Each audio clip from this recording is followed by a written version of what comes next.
자, 저도 여러분도 2021년의 시간을 살아왔고 오늘 이 마지막 주일 예배를 함께하고 있습니다. 시간은 참 공평해서 어떤 사람에게는 많은 시간을 주고 어떤 사람에게는 적은 시간을 주지 않고요. 똑같이 저도 여러분도 2021년의 시간을 다 똑같이 사용했어요. 근데 모습은 조금씩 다르죠. 제가 사용한 시간이 다를 것이고 여러분들이 사용한 시간이 다를 거예요. 어떤 분들은 이 시간을 쓰면서 참 2021년은 행복한 한 해였다. 내가 원하는 대로 많은 것들이 이루어졌고 정말 하나님의 은혜로 이 시간을 내가 보냈구나. 이렇게 감사함으로 이 시간에 있는 분들도 계실 거고 어떤 분들은 안타깝게 나는 정말 애쓰고 노력했는데 내 인생은 너무 힘들고 어려운 한 해였어 라고 생각하시는 분들도 또 묶여버린 현실 앞에서 고통과 신음하면서 꿈꾸기에는 너무 힘들고 어려운 현실 앞에 탄식하면서 이 시간에 있을 수 있고 이렇게 각자 다른 모습으로 오늘 이 자리에 다 앉아 계실 겁니다. 이렇게 주어진 삶의 시간은 똑같았지만 사용하는 내용은 다 달랐고 삶의 자리도 달랐고 또 쓰시면서 만들어진 인생의 모습도 각기 달랐을 것 같아요. 자, 각자 확인할 수가 없어서 저를 한번 생각해 보면 저는 이렇게 주의를 중심으로 모든 삶의 사이클이 맞춰져 있으니까 컴퓨터 안에는 이렇게 폴더 2021년이란 폴더 안에 제가 설교한 내용도 들어가 있고 또 주보를 이렇게 설교 요약을 해서 올려드리니까 첫째 주가 1페이지인데 올해는 마지막 설교가 52페이지로 마지막을 끝내요. 매년마다 그러는데 그래서 한 해를 마무리하는구나 이렇게 생각도 하게 됐고 또 이제 읽은 책들 요약한 내용들도 들어가 있어요. 그리고 2022년은 새로운 폴더를 만들어서 지금 이렇게 해놓고 송구의신 예배부터 지금 이제 저장이 시작이 됐거든요. 이런 거를 보면서 참 해가 이게 시간이 빨리 흐름과 함께 이렇게 마무리되는구나 하는 생각을 하게 되는데 아마 여러분들도 나름대로 이렇게 보내시면서 아무 생각 없이 보내진 않을 거 아니겠어요. 그래서 내가 2021년은 시간을 이렇게 써서 이런 인생을 오늘 이 자리에 있구나 하는 생각을 하시게 될 것 같아요. 그래서 남은 시간도 한번 잘 정리해 보시면서 새롭게 매듭을 짓고 출발하는 시간이 되시기를 바랍니다. 자, 제가 말씀드리고 싶은 것은 이제 어떤 각자 삶이 달라도 오늘 이 시간 달라도 우리의 마음의 공통점은 희망이라는 것이 있어야 돼요. 그래서 내가 어느 순간에 어떤 모습으로 살아와서 지치고 힘들고 어려워 또는 때로는 정말 행복한 한 해에서 각자 다르겠지만 2022년을 바라보며 2021년을 마무리하는 이 마지막 주일에 우리 마음속에는 희망, 기대하는 마음을 가지고 마무리하시고 시작하시기를 바랍니다.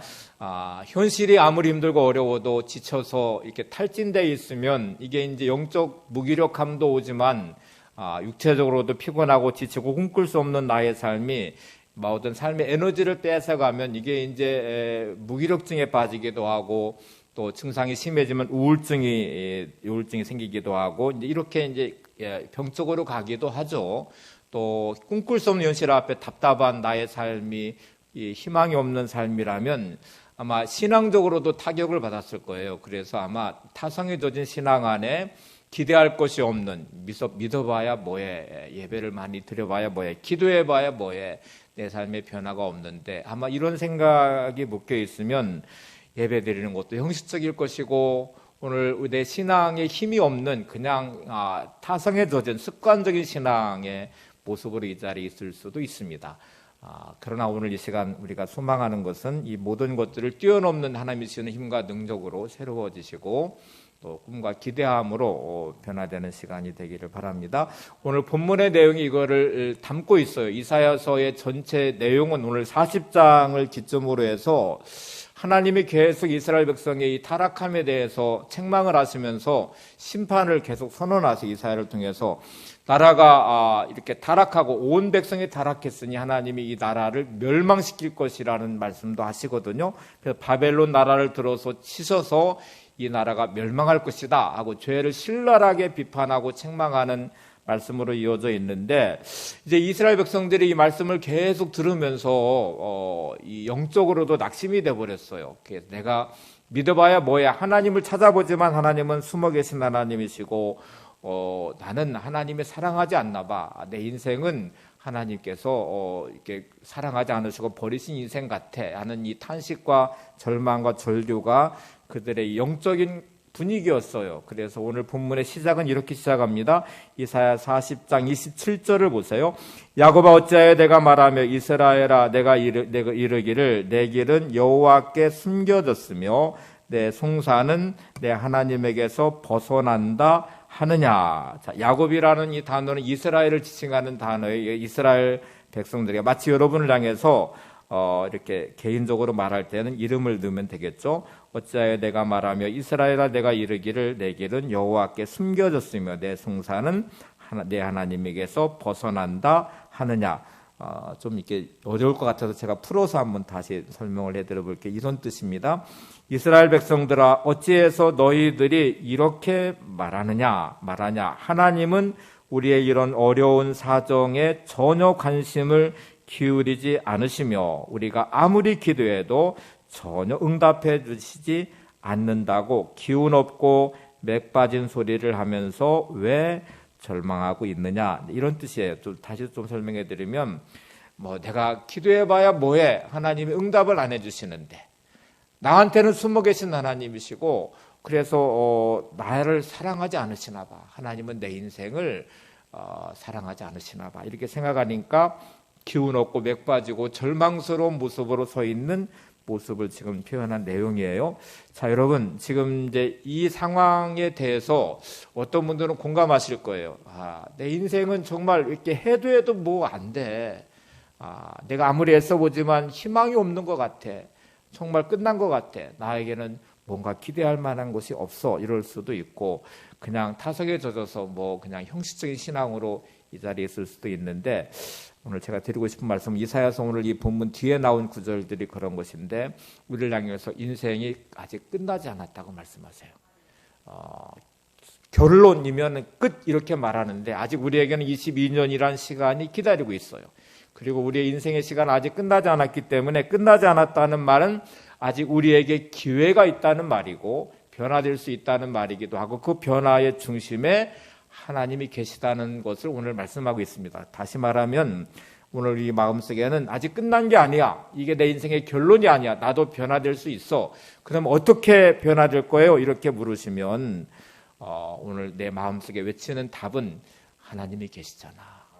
이렇게 답이 나오셔야 돼요. 그럼 오늘 이 이제 본문의 말씀을 풀어갈 수 있습니다. 내가 힘들고 어렵고 지칠 때에 하나님이 계시다는 사실은 내가 하나님을 찾고 구하고 하나님을 만나면 하나님은 나의 인생 가운데 들어오셔서 나를 만나주시고 만나주신 그 하나님은 나를 위로하시고 힘과 능력을 더하신다고 말씀하고 있습니다. 찬양 부르는 찬양 중에 이제 너는 대하지 찬양이 있어요. 가사만 제가 한번 읽어드려 볼게요. 가사를 한번 음미해 보시기 바랍니다. 힘들고 지쳐 낭망하고 넘어져 일어날 힘 전혀 없을 때에 조용히 다가와 손잡아 주시며 나에게 말씀하시네. 나에게 실망하며 내 자신 연약해 고통 속에 눈물 흘릴 때에 못자국 난 그 손길 눈물 닦아주시며 나에게 말씀하시네. 너는 내 아들이라. 오늘날 내가 너를 낳았도다. 너는 내 아들이라. 나의 사랑하는 내 아들이라. 여기서 아들은 성별로 남자 여자를 구분하는 아들이 아닙니다. 상속자라는 의미의 아들이에요. 하나님의 자녀가 되면 하나님의 것을 받을 수 있는 상속자의 권리가 주어지니까 그런 의미에서 내 아들이라는 의미예요. 자, 다시 가사를 음미해 보세요. 힘들고 지쳐 낭망하고 넘어져 일어날 일 전혀 없을 때 내 삶의 현실이 힘들고 지쳐서 나는 더 이상 일어날 힘이 없어. 나는 끝났어 라고 생각하는 그 순간에 그 자리에서 내가 하나님을 앙망하고 하나님을 바라볼 때 나를 찾아와 주신 하나님은 그냥 방관자가 아니시고요. 내 손을 잡아주시며 말씀하신대요. 스스로 내 자신에 대해서 실망하고 연약한 나를 보면서 나는 안 돼. 내 인생은 끝난 것 같아. 하고 말하는 그 순간에도 주님이 나의 눈물을 닦아주시며 이렇게 말씀하신다는 것이죠. 너는 내 아들이라. 너는 나의 상속자야. 너는 내 자녀야. 내 것을 나는 너한테 줄 수 있어. 라고 말씀하신다는 내용이에요. 자, 이게 이제 어떻게 가능한가요? 라고 물으시면 우리가 이거를 믿음이란 단어로 표현할 수 있습니다.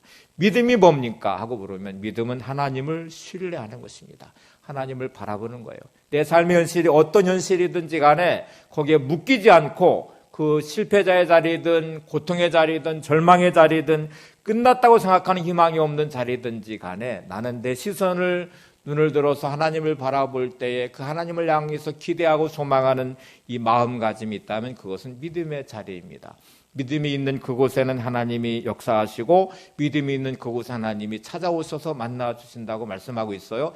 자, 여러분, 이거를 우리가 영적인 이제 패러다임의 전환 이렇게 표현하는데 패러다임이라는 단어가 중요합니다.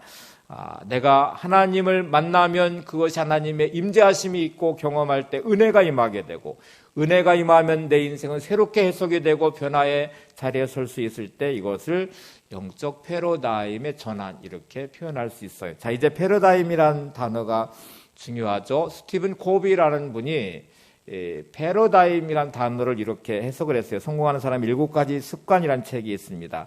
근데 거기서 그는 패러다임이라는 게 얼마나 중요한지를 말하면서 패러다임의 전환은 우리가 세상을 보는 시각을 한 가지 방식에서 다른 방식으로 바꿔놓는 것이다. 다시 설명합니다. 패러다임의 전환이 뭐냐면 내가 세상을 바라보는 시각, 여러분이 살아왔던 삶의 방식과 삶의 식이 있어요. 내가 세상은 이래, 이 문제는 이런 거야, 내 삶은 이래, 이렇게 바라보는 시각에서 다른 방식으로 바꿔놓는 거를 뭐라고 말한다고요? 패러다임의 전환이라고 말을 해요. 패러다임은 내가 바라보고 있는 시각인데 관점인데 이거를 바꿔놓는 전환이 필요할 때 인생은 변화가 일어난다고 말합니다.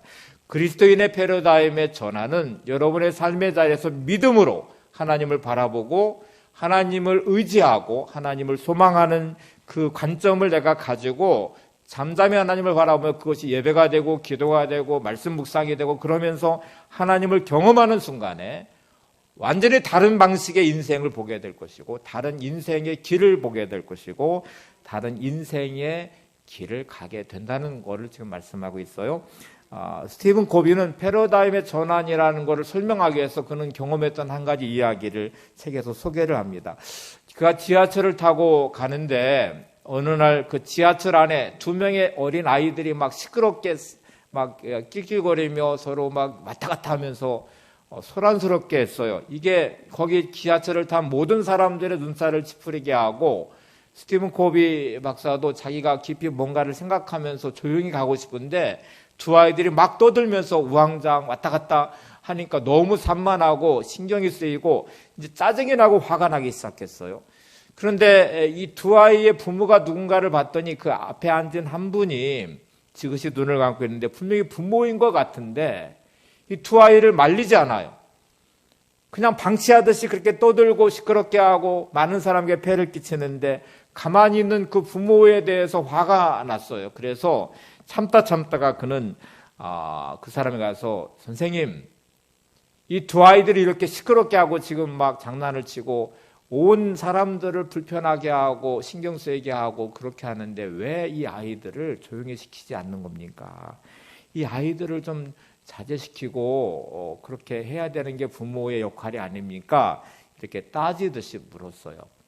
그때서야 이분이 조용히 눈을 딱 뜨더니 이 광경을 봤어요. 정말 그렇네요. 죄송합니다. 하고 말하면서 이렇게 말을 했어요. 몇 시간 전에 병원에서 제 아내가 죽었습니다. 이 두 아이의 엄마가 죽었습니다. 그런데 이 아이들은 그거를 모르고 지금 있는 상태여서 제가 어떻게 이 사실을 두 아이들에게 설명할까 너무너무 막막하고 답이 없고 그래서 지금 이 답답한 마음에 제게 너무 큰 슬픔이지만 이 아이들에게 어떻게 이 엄마의 죽음을 설명해 줄까 제가 지금 이 고민을 하고 있는 중이었습니다. 정말 죄송합니다. 이렇게 말을 했어요. 이 순간에 스티븐 코비 박사는 이 패러다임의 전환이라는 걸 경험했다는 거예요. 여러분, 상황과 문제는 바뀌지 않았습니다. 아이들은 여전히 떠들고 아이들은 여전히 장난치고 시끄럽게 하고 있고 그런데 아이들을 바라보는 자기의 시선이 바뀌었어요. 이게 불편하고 짜증나고 화가 났던 상황인데 그 아이 아버지의 말을 딱 듣는 순간에 아이들이 너무너무 측은해 보였어요. 이 슬픔이 막 가슴에 밀려오는데 아버지가 이 아이들에게 이걸 어떻게 설명할까? 그 말을 들은 아이들은 얼마나 큰 충격을 받을까. 이 상황 자체 아무것도 모르고 지금 뛰놀고 있는 시끄럽게 하고 있는 아이들의 이 모습이 너무너무 측은하고 안타까워서 가슴에 밀려오는 그 고통과 아픔이 고스란히 전해졌다고 그래요. 여러분, 상황이 변한 게 아니죠. 아이들이 떠들다 갑자기 조용해진 것도 아니죠. 그런데 이 아이의 상황을 이해하고 아빠의 말을 듣는 순간에 바라보는 시선과 관점이 달라졌어요. 이게 패러다임의 전환입니다. 여러분, 묶여있는 현실의 삶의 문제를 한번 보세요. 너무 답답하고 힘들고 어렵고 답이 없는 것 같고 이거 끝난 것 같아. 나는 희망이 없어 보여. 어느 순간은 화가 나기도 하고 어떤 문제 앞에, 사람 앞에, 현실 앞에서 나의 삶은 진짜 끝난 것 같이 보여지는 그 순간에도 여러분, 영적 패러다임의 전환은 내가 믿음의 눈을 들어 하나님을 바라보고 하나님을 만나고 그 은혜 안에서 나에게 다가오신 하나님을 경험하게 될 때 우리는 영적 패러다임의 전환을 갖게 될 것입니다. 오늘 이 마지막 주의 저의 소망은 우리 모두에게 이 영적 패러다임이 일어나기를 소망합니다. 내 주어진 현실 앞에 힘들고 어려워서 희망 없어 보이는 그 주어진 삶의 자리에서 때로 실패인 것처럼 보이는 그 순간이 하나님을 만나면 새로운 역전의 기회가 될 것입니다. 끝난 것 같다고 말하는 그 순간에도 하나님의 길을 내시며 역사하시는 홍해의 길을 내시듯 광야의 길을 내시듯 하나님의 역사하심이 있는 기적의 자리가 될 수 있습니다. 그게 우리에게는 중요한 부분이죠. 그래서 이 상황이, 이 문제가 오늘 나의 시선이 어떤 시선인지를 점검해 보시고 하나님, 내가 오늘 이사야서가 경험한 선포하는 이 말씀을 통해서 내 영적 패러다임이 일어나기를 원합니다. 주님을 만나고 또 주님을 통해서 내 인생을 바라보는 시선이 변화되게 하시고 나의 삶의 자리가 온전해지기를 원합니다 하고 고백하시면서 한 해를 좀 마무리하시면 좋겠습니다. 한 사람 더 예화를 드려볼게요. 윈스턴 처칠 영국 수상이라는 분이 계셨죠. 2차 대전에 영국의 모든 국민들의 마음을 절망하지 않도록 희망의 자리에 세웠고 연합군을 승리로 이끈 아주 중요한 역할을 했던 분이 윈스턴 처칠이에요. 근데 이분이 젊은 시절에 상원의원에 정치에 대한 꿈을 가지고 출마를 했어요. 근데 자기는 떨어질 거라고 0.1% 생각하지 않았대요. 자기는 반드시 된다고 생각했는데 선거에 패배를 했습니다. 그래서 떨어졌어요. 이게 너무 큰 절망감으로 다가와서 그는 정치를 포기해야 되겠다고 생각하고 인생의 실패자라는 생각 때문에 이제 체념하고 그냥 주저앉아서 끝났어 내 인생은. 나는 다시는 정치는 하지 않을 거야. 이 패배감에 그냥 눌러앉아 있었는데 어느 날 깊은 절망감에 창문 너머로 그냥 아무 생각 없이 바라보고 있는데 그 길가에서 어느 집인가 그 집 앞에서 한 벽돌공이 벽돌을 쌓고 있는 장면이 눈에 들어왔어요. 아무것도 없는 자리에 벽돌 한 장 한 장 쌓여졌는데 시간이 좀 지나면서 보니까 그것이 거대한 담이 되어 있었어요. 그에게는 너무너무 놀라운 패러다임의 전환이 되는 순간이었다 고백합니다. 그의 고백을 제가 그대로 인용해 보겠습니다. 맞아, 인생은 벽돌을 한 장 한 장 쌓아 올리는 작업이다. 나의 인생을 여기서 포기할 수는 없다. 다시 시작하자. 벽돌 한 장 한 장을 쌓듯이 내 인생의 벽돌을 쌓아가면 내 인생도 저 견고하고 거대한 담벼락과 같이 굳게 세워질 것이다. 벽돌 한 장 한 장을 쌓는 것이 별것 아닌 것처럼 보이고 지금은 아무것도 보이지 않는 듯한 것처럼 보이지만 한 장 한 장 벽돌 한 장이 쌓여지면서 거대한 담벼락이 된 것처럼 내가 살아가는 일상의 삶의 하루 한순간 어떤 일들 앞에 내가 포기하지 않고 믿음을 잃어버리지 않고 하나하나 나갈 때 이게 거대한 담벼락처럼 세워진다는 것이죠. 윈스턴 처칠은 다시 용기를 가지고 도전했고 상원의원에 당선되고 마침내 영국의 수상이 돼요. 그리고 2차 대전을 승리로 이끄는 아주 중요한 역할을 감당하게 됩니다. 오늘 이사야서의 말씀은 이 절망에 빠져있는 이스라엘 백성들 스스로 체념하듯이 소용없어, 믿어봐야 뭐해, 하나님은 숨으셨나 봐, 내가 기도에 응답하지 않으신 하나님이셔, 이렇게 말하는 그 절망감이 가진 그들을 향해서 하나님이 어떤 분이신지를 표현해주고 드러내주고 있어요. 자, 오늘 두 가지를 좀 살펴보려고 해요. 첫 번째는 하나님은 지치지 않으시는 분이시면서 우리를 돌봐주시는 하나님이시라고 소개하고 있습니다. 그 하나님은 무능한 하나님이 아니세요. 우리를 외면하지 않으시는 하나님이시고 창조자 하나님이신 그 하나님은 피곤하지도 않으시고 곤비하지도 않으시고 명철이 한이 없으신 그 하나님은 나를 돌봐주시는 하나님이시라고 고백하고 있습니다. 예사야 40장 28절 29절을 보세요.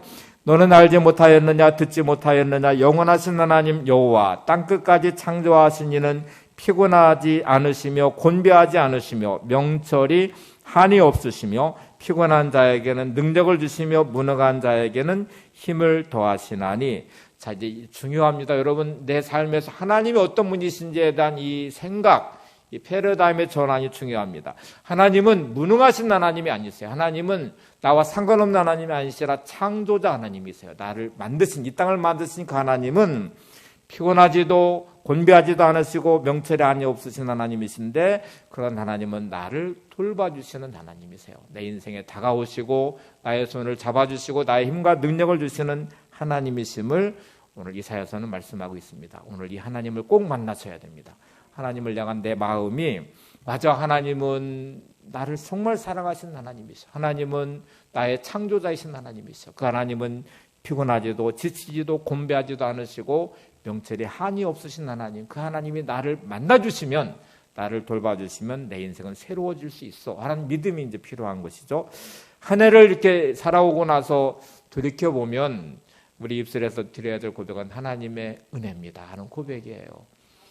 내 힘과 내 능력으로 살아온 것처럼 보이지만 하나님의 은혜 아니면 우리가 얼마나 많은 인생의 고비고비 순간순간에 넘어질 자리가 얼마나 많았어요. 실패할 자리가 얼마나 많았어요. 근데 오늘 이 자리에 있다는 것은 그 은혜로 살아왔다는 말이거든요. 그래서 오늘 이 찬양 함께 올려드리고 싶습니다. 지금까지 지내온 것 주의 크신 은혜라. 301장 1절과 2절만 부르겠습니다. 지금까지 지내온 것 주의 크신 은혜라.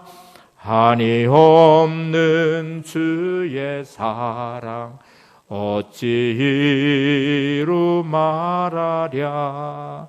자나깨나 주의 손이 항상 살펴주시고 모든 일을 주 안에서 형통하게 하시네. 2절 몸도 맘도 연약하나 세임받아 살았네.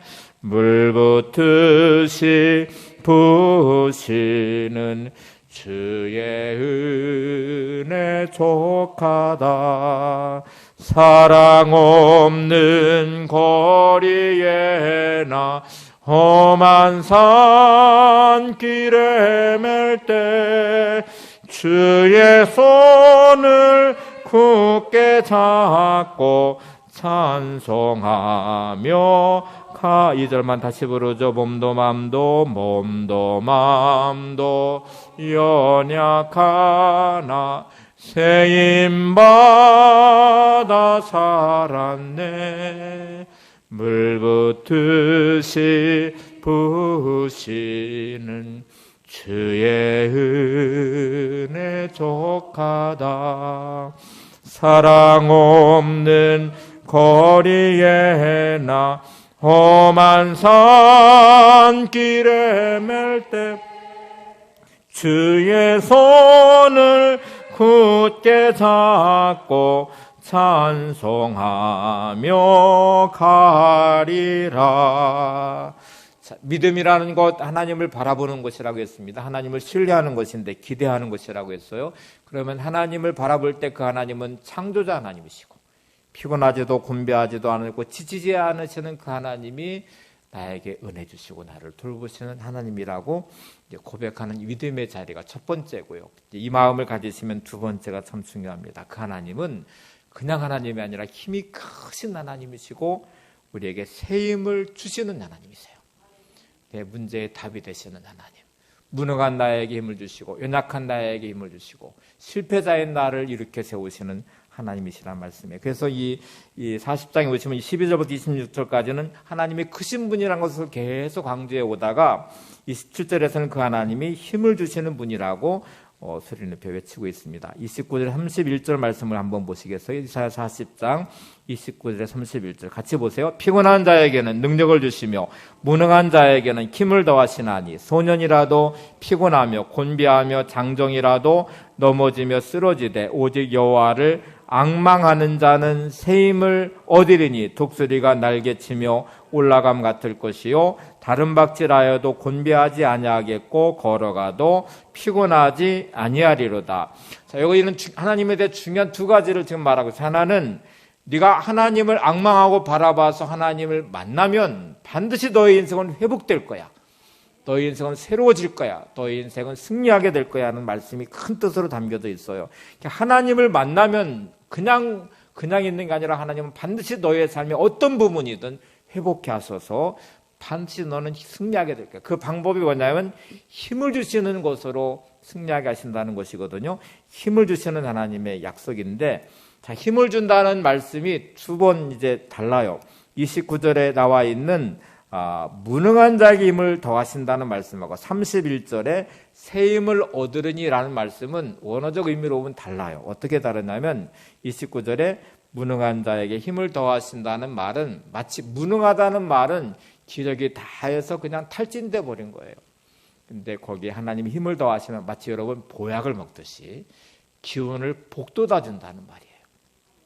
무능한 자가 하나님이 신 힘 안에서 기운이 복돋아서 보약을 먹듯이 막 팔팔해지듯이 그렇게 되면 무능한 자가 유능한 자가 될 것입니다. 하나님은 그렇게 다가오시고 우리의 인생을 바꿔주신다는 말이에요. 31절에 새 힘을 얻으려니라는 말은 완전하게 바꿔주신다는 말인데 이거를 마치 건전지를 교체하듯 그래요. 예전에 광고 중에 뭐 이렇게 막 건전지를 교체하니까 그냥 힘이 없이 주저앉던 것이 막 팔팔하게 뛰는 장면의 CF를 혹시 기억하시나요? 마치 그런 거예요. 새 힘을 얻는다는 말은 너가 탈진돼 가지고 그냥 기운 없이 주저앉아 버린 너의 인생에 마치 방전된 건전지를 바꿔 끼면 힘이 나서 막 작동하듯이 너의 인생이 새 힘을 얻어서 그렇게 능력 있는 사람으로 변화될 거야 하는 말씀이에요. 그래서 이 두 가지 의미를 잘 생각해 보세요. 무능한 자에게 힘을 주신다, 더하신다는 말씀, 기운을 복돋아 준다. 마치 보약을 먹듯이 하나님을 만나면 여러분은 무능한 자에서 유능한 자가 될 것이고, 그리고 새 힘을 얻는다는 31절의 말씀은 방전된 건전지를 교체해서 새로운 건전지로 바꿔 끼면 작동하듯이 우리가 그런 능력의 사람으로 승리하게 된다는 말씀입니다. 조건이 딱 하나 있어요. 뭔 조건이냐면 따라서 보세요. 여호와를 앙망하는 자. 어떤 사람에게요? 여호와를 앙망하는 자에게. 오늘 하나님을 앙망한다는 말은 하나님을 바라본다는 것이고 하나님을 신뢰한다는 것이고 어떤 환경과 문제 가운데 있든지 내 시선은 하나님을 향해서 기대하고 소망하고 기다리고 하나님을 반드시 만나는 이 앙망하는 자가 승리자의 삶의 길로 가게 될 것입니다. 영적 패러다임의 전환이 일어나게 될 것입니다.